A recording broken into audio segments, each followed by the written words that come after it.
നമുക്കിപ്പോൾ ഇതാ ഇവിടെ റംബൂട്ടാനുണ്ട്, പിന്നെ മാംഗോസ് ചെയിനിൻ്റെ മുകളിൽ നമുക്ക് കാണാം, പിന്നെ പ്ലാവ്, ചാമ്പക്ക, സപ്പോട്ട, പേരക്ക, അങ്ങനെയുള്ള ഫ്രൂട്ട്സ് കൂടുതലായിട്ട്. നിസബിലി എനിക്ക് 10 വയസ്സിലാണ് കാഴ്ച നഷ്ടപ്പെട്ടത്, റെറ്റിനൽ ഡിറ്റാച്ച്മെന്റ്. എനിക്ക് തന്നെ 100 ചെടികൾ ഒരു കാഴ്ചയില്ലാത്തവരൊക്കെ നനക്കാം എന്നുള്ള അവസ്ഥ. പക്ഷെ അതേസമയം കാഴ്ചയില്ലാത്തവർക്ക് ഇപ്പോഴും ഞാൻ നേരത്തെ പറഞ്ഞൊരു പ്രശ്നം ഉണ്ടല്ലോ, ഏത് ഒരു വരുമാനമില്ല. ഒരാൾ ജീവിച്ചിരിക്കുന്നെങ്കിൽ 13 മരങ്ങളുടെ ഓക്സിജൻ വേണം. എല്ലാ മരങ്ങളും ഈ വലിയ പ്ലാവുകളും എല്ലാവരും അണ്ടർഗ്രൗണ്ടിൽ അവരെ വേരുകളിലൂടെ അവർ കമ്മ്യൂണിക്കേറ്റ് ചെയ്യുന്നുണ്ടെന്നും ബാക്ടീരിയ ആക്രമിക്കുകയാണെങ്കിൽ ഈ വലിയ മറ്റ് ചെടികൾ കൊടുക്കുന്ന പറയുന്നത്.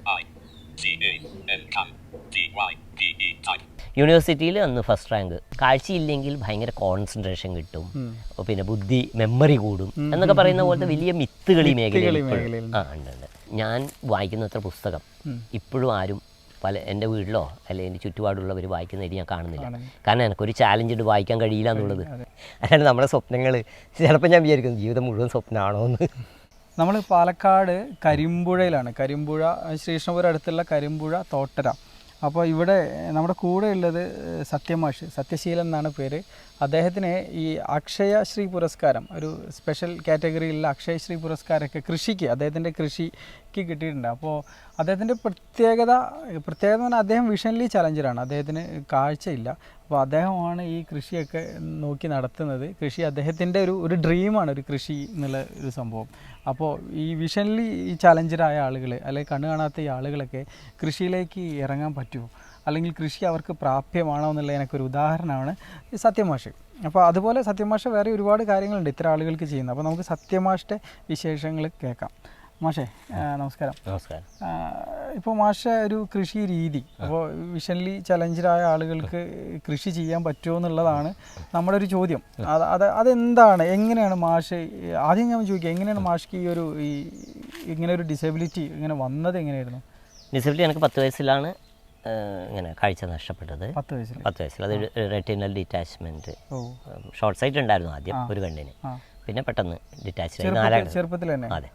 4ാം ക്ലാസ് പഠിക്കുമ്പോൾ പെട്ടെന്ന് ഒരു ദിവസം കുളത്തിൽ കുളിക്കാൻ പോയിട്ട് അത് ഈ പ്രഷർ തട്ടിയാൽ പൊതുവേ ഒരു കണ്ണിന് ഷോർട്ട് സൈറ്റ് ഉണ്ടെങ്കിൽ 2 കണ്ണിന് 2 ഫോക്കസ് ആണെങ്കിൽ ശ്രദ്ധിക്കണം എന്ന് പറയും.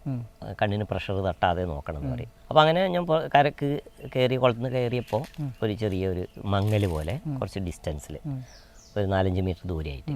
പിന്നെ അത് ഗ്രാജുവലായിട്ട് ഇങ്ങനെ കൂടി പിന്നെ ഞാനൊന്ന് ക്ലാസ് പോയപ്പോൾ അക്ഷരമൊക്കെ പപ്പാതി മാത്രം, ആയും ആന്നൊക്കെ ഉള്ളത് ഇങ്ങനെയും മുറിഞ്ഞിട്ടാണ് കാണുന്നത്. സത്യം പറഞ്ഞാൽ എൻ്റെ ജീവിതത്തിൽ ഈ വിഷ്വൽ ഇമ്പയർമെൻ്റ് കൊണ്ട് കരഞ്ഞത് ആ ഒരു ദിവസമായിരുന്നു. കരഞ്ഞുകൊണ്ട് ഞാൻ വീട്ടിലേക്ക് വരികയാണ്. ആ കരച്ചിലിൻ്റെ ഒരു വലിയ കാര്യം എന്ന് വെച്ചാൽ എനിക്ക് വായിക്കാനും എഴുതാനും ഇനി സാധിക്കില്ല എന്നുള്ള ഏതോ ഒരു ഇന്നർ കോർ ബോധം എൻ്റെ മനസ്സിൽ. അപ്പോൾ ഞാൻ 1ാം ക്ലാസ് തന്നെ ഞാൻ പറഞ്ഞില്ലേ, ഈ കുഞ്ഞൻ അന്ന് വായിച്ചിട്ട് 1ാം ക്ലാസ്സിൽ ഞാൻ കരഞ്ഞവനാണ്. പിന്നെ 4 മാസം അവിടെ എർസ്കിൻ ഹോസ്പിറ്റൽ മധുരയിൽ കിടന്നു. അന്ന് അമ്മ ടീച്ചറായിട്ട് വർക്ക് ചെയ്തായിരുന്നു. അപ്പോൾ ലീവെല്ലാം എടുത്ത് അങ്ങനെ ഒരു 5 മാസത്തോളം അമ്മ എൻ്റെ കൂടെ തന്നെ. അപ്പോൾ അമ്മ വലിയ സങ്കടമായിരുന്നു, എൻ്റെ സൈറ്റ് ഇങ്ങനെ പോയിക്കൊണ്ടിരിക്കില്ലേ, കാരണം അതിനെക്കുറിച്ച് യാതൊരു ധാരണയും ഒന്നില്ല, കാഴ്ച പോയാൽ എന്തായിരിക്കും. അപ്പോൾ ആ ഭാവി ആലോചിച്ചിട്ട് ഈ 5 മാസം അമ്മ ഇങ്ങനെ എന്നെ ഓർത്ത് കരയായിരുന്നു അവിടെ. പിന്നെ ഞാൻ 4ാം ക്ലാസ്സിൽ അവിടെ government school for the blind Kasaragod, അവിടെ ഞാൻ പോയി ചേർന്നു. 4 മുതൽ 7 വരെ അവിടെ പഠിച്ചു. പിന്നെ അഴീക്കോട് ഹൈസ്കൂള്, സാധാരണ റെഗുലർ സ്കൂൾ. 1974 നമ്മളൊരു ഇൻറ്റിഗ്രേറ്റഡ് എഡ്യൂക്കേഷന് വേണ്ടി ഒരു നിയമം ഉണ്ടാകുന്ന ഇന്ത്യയിൽ. 75 ഞാൻ ചേരുമ്പോഴും ഡിഒൻ്റെ പെർമിഷൻ എടുത്തിട്ടാണ് സ്കൂളിൽ ചേരേണ്ടി വന്നത്. എനിക്ക് അത്ര പോലും അന്ന് അറിയില്ലായിരുന്നു ആൾക്കാർക്ക് ഇങ്ങനെ ചേരാമെന്നുള്ളത്. അങ്ങനെ തന്നെ ഈ കാസർഗോഡ് പോകുന്നതും ഒരു വലിയ ഭാഗ്യം പോലെ. നമ്മുടെ അടുത്തൊരു എഞ്ചിനീയർ ഒരാൾ വർക്ക് ചെയ്തിരുന്നു കാസർഗോഡ്, അദ്ദേഹം എക്സിക്യൂട്ടീവ് എഞ്ചിനീയറായിട്ട്. അദ്ദേഹം പറഞ്ഞുകൊണ്ട് മാത്രമാണ് ഈ ഇൻഫർമേഷൻ എനിക്ക് കിട്ടുന്നതും. ഇന്നും ഈ ഇൻഫർമേഷൻ ഉണ്ടല്ലോ ഡിസബിലിറ്റി മേഖലയെക്കുറിച്ചുള്ള, വളരെ അന്യമാണ്, ആൾക്കാർക്ക് അറിയുന്നില്ല. പിന്നെ പ്രീ ഡിഗ്രി ഇവിടെ ദേവരി കോളേജിൽ, പിന്നെ സർ സെയ്ദ് കോളേജിലായിരുന്നു ഡിഗ്രിക്ക് കഴിഞ്ഞാൽ. യൂണിവേഴ്സിറ്റിയിൽ അന്ന് first rank 84 history Calicut university. അത് വലിയൊരു ട്രാൻസ്ഫോർമേഷൻ ആയിരുന്നു എൻ്റെ ജീവിതത്തിൽ. കാരണം ഞാൻ അപ്രീഷിയേറ്റ് ചെയ്യപ്പെടുന്നു, നമുക്ക് പല കാര്യങ്ങളും ചെയ്യാൻ പറ്റും. ഈ ഫസ്റ്റ് റാങ്ക് എന്ന് പറയുമ്പോൾ ഈ ഒരു ജനറലി അല്ലേ വരുന്നത്? അതെ, എല്ലാവരും കൂടിയാണ്. അതെ തീർച്ചയായും.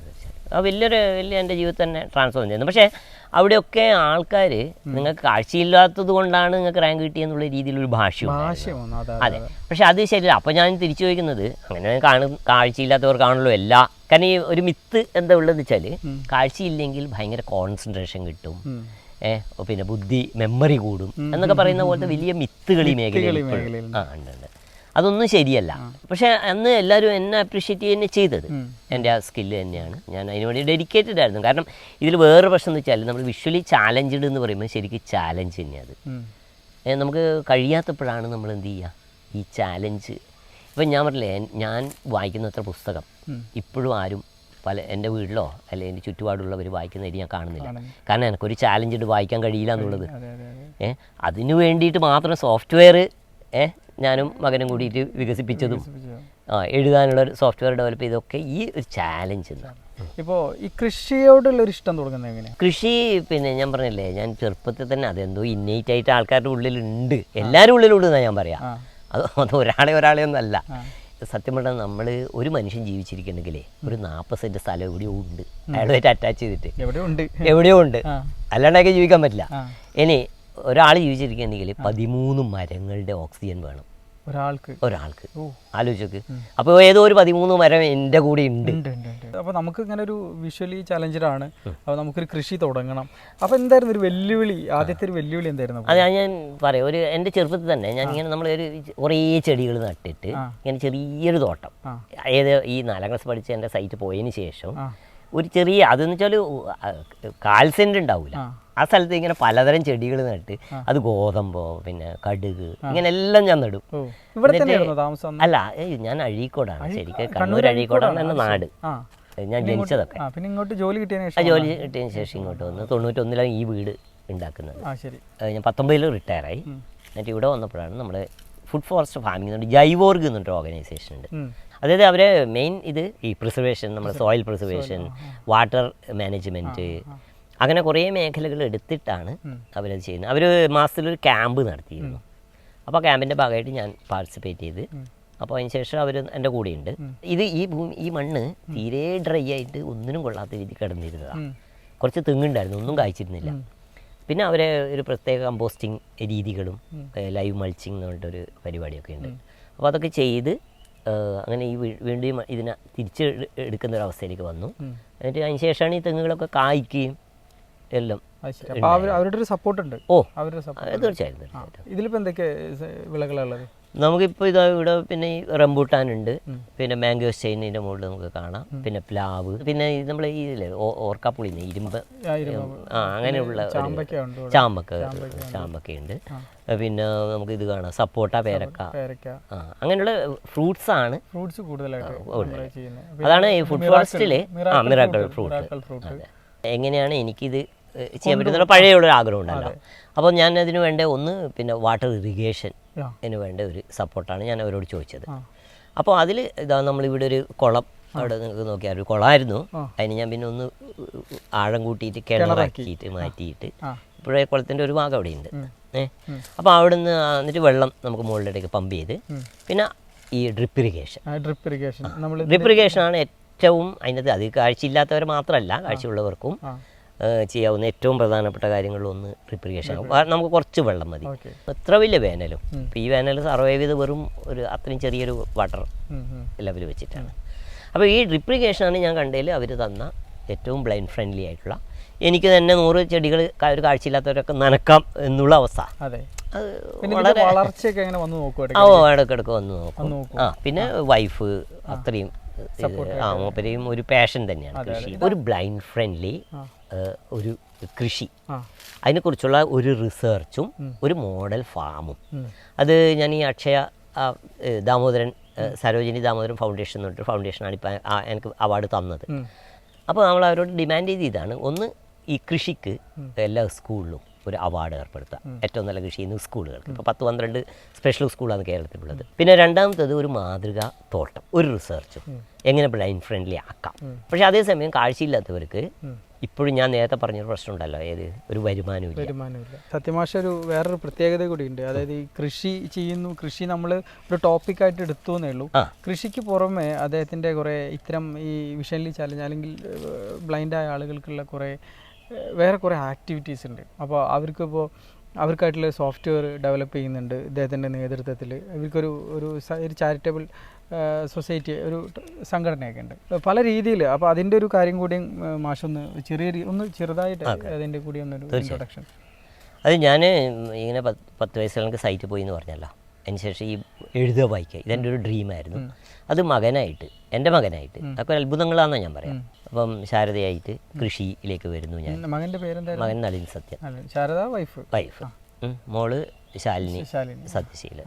മോള് ഡോക്ടറേറ്റ് ഉണ്ട്. ഇവനായിട്ട് എനിക്ക് എഴുതാനും വായിക്കാനുള്ള സംവിധാനം തന്നു. അല്ല, ഒരു ഗോഡ് ഇൻ്റർവെൻഷൻ, ഗോഡ്ലി ഇൻ്റർവെൻഷനെ എനിക്ക് പറയാനുള്ളൂ. അല്ലാണ്ട് നമ്മുടെ സ്വപ്നങ്ങൾ ചിലപ്പോൾ ഞാൻ വിചാരിക്കുന്നു ജീവിതം മുഴുവൻ സ്വപ്നമാണോ എന്ന്. കാരണം ഇങ്ങനെയൊക്കെ സംഭവിക്കുന്നുള്ളത് എൻ്റെ ജീവിതത്തിൽ സ്വപ്നം കാണാൻ പറ്റുന്നതിൽ അപ്പുറം.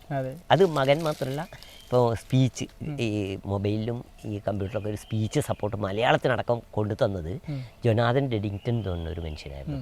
അയാൾ ബ്രിട്ടീഷുകാരൻ. പുള്ളിയാണ് മലയാളം ഡെവലപ്പ് ചെയ്തിരുന്നത്. അപ്പോൾ ഞാൻ ആദ്യകാലത്ത് പുള്ളിയായിട്ട് കുറേ ഇതിലുണ്ടായിരുന്നു ഈ ഡെവലപ്മെൻറ്റിൻ്റെ സമയത്ത്. അപ്പോൾ ഞാൻ പിന്നെ കുറച്ചും കൂടി മൂപ്പരോട് ഞാൻ പറഞ്ഞു, ഇത് നമുക്ക് ഇതിൻ്റെ അക്ഷരം രായും റായൊന്നും അത്ര പ്രിസൈസ് അല്ലാന്ന്. അപ്പോൾ അദ്ദേഹം എന്നോട് പറഞ്ഞു, നിങ്ങൾ മലയാളികളാണ് ചെയ്യേണ്ടത്, ഞാനല്ല, ഞാനൊരു ഇംഗ്ലീഷുകാരനാണ്. അപ്പോൾ അങ്ങനെ ഞാനിവനും ഈ ലിയോസ് പ്രിൻ്റ് റീഡ് ചെയ്യാൻ വേണ്ടിയിട്ടുള്ളൊരു സോഫ്റ്റ്വെയർ, അതിനെ എഞ്ചിനായിട്ട് ഉപയോഗിക്കുന്നത് ഗൂഗിളിൻ്റെ ടെസറാക്ട് എന്ന് പറയുന്ന ഒരു എഞ്ചിനാണ്, OCR എഞ്ചിനാണ്. സാധാരണ അക്ഷരം എഴുതാൻ ശാരദ ബ്രെയിൽ റൈറ്റർ. ഇതൊക്കെ ഫ്രീ സോഫ്റ്റ്വെയറിലാണ് നമ്മൾ ചെയ്തത്. കാരണം കാഴ്ചയില്ലാത്തവന് അവൻ്റെ കാഴ്ച പോയി എന്നുള്ളത് കൊണ്ട് ഒരു വില കൊടുക്കേണ്ടി വരാൻ പാടില്ല. എല്ലാവർക്കും ദൈവം ഫ്രീ ആയിട്ട് കൊടുക്കുന്ന കണ്ണ്. പ്ലേ സ്റ്റോറിൽ നിന്ന് ഡൗൺലോഡ് ചെയ്യാം. അഡ്വാൻസ്ഡ് ബ്രെയിൽ കീബോർഡ് മൊബൈലിൽ 6 കീ വെച്ച് ടൈപ്പ് ചെയ്യുന്നതാണ് അഡ്വാൻസ്ഡ് ബ്രെയിൽ കീബോർഡ്. അത് അതെ, അത് ചെയ്യാം. പിന്നെ ഈ ശാരദ ബ്രെയിൽ റൈറ്റർ നമ്മൾ SCRT കേരള അപ്രൂവ് ചെയ്തിട്ട് എല്ലാവർക്കും ഡിസ്ട്രിബ്യൂട്ട് ചെയ്യുന്ന നമ്മുടെ കമ്പ്യൂട്ടറിൽ നമുക്ക് ചെയ്യാം. അതായത് നമ്മൾ വേറെ കാര്യം ചെയ്തെന്ന് വെച്ചാൽ ഇതൊക്കെ ഫ്രീ ആയിട്ട് കാഴ്ചയിലേക്ക് കിട്ടണം എന്നുള്ള വലിയ മോഹത്തിന് ഇതാണ് നമ്മൾ ചെയ്തത്. അപ്പോൾ ഉബുണ്ടു എന്ന് പറഞ്ഞ ബേസിക് ലിനക്സ് ഓപ്പറേറ്റിംഗ് സിസ്റ്റത്തിന് നമ്മൾ ആക്സസിബിൾ കോക്കനറ്റ് എന്നുള്ള രീതിയിൽ കസ്റ്റമൈസ് ചെയ്തിട്ട് നമ്മൾ sourceforge.net നമ്മൾ അത് അപ്ലോഡ് ചെയ്യുന്നുണ്ട്. ആർക്കും ഡൗൺലോഡബിൾ ആണ്.